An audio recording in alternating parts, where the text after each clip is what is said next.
Whitney Houston died in a bathtub at the Beverly Hilton. Michael Jackson died in a Holmby Hills mansion. Prince was found dead in the elevator of his own estate. They had everything money could buy: space, privacy, security, the best help on Earth. They still died of addiction. For 70 years, science said the drugs had hooked them. In 1978, a psychologist in Vancouver built a cage 200 times bigger than normal and proved it was something else entirely. For most of the 20th century, addiction had one explanation: the drug. The chemicals get into your brain, they hijack your reward system, and you can't say no. It looked open and shut, and the evidence was a stack of laboratory rats. In the 1950s, two researchers at McGill University, named Olds and Milner, wired electrodes into the pleasure centers of rats. The rats would press a lever for stimulation until they collapsed.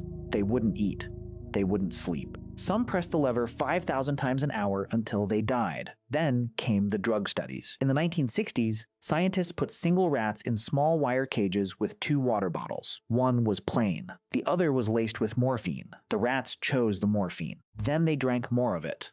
Then they stopped eating. Then they drank themselves to death. Hundreds of studies. Same result every time. Drug equals hook. Brain equals victim. Willpower doesn't matter. This was the science the world built its drug laws on. Nancy Reagan's Just Say No. The war on drugs. A single milligram of heroin so powerful it could pull a soul out of a body. But Bruce Alexander, a psychology professor at Simon Fraser University in Vancouver, kept noticing something nobody else cared about. In World War II, military doctors gave morphine to millions of wounded soldiers. After the war, almost none of them became addicts. In Vietnam, a 1971 study found that 20% of American soldiers used heroin regularly while deployed. When they came home, less than 5% stayed addicted. If the drug was the hook, this didn't add up. Morphine doesn't care whether you're in a jungle or in a hospital bed. Alexander had a hunch. Maybe the rats in those original studies weren't addicted because of the morphine. Maybe they were addicted because they were rats living alone in a small wire cage with absolutely nothing to do.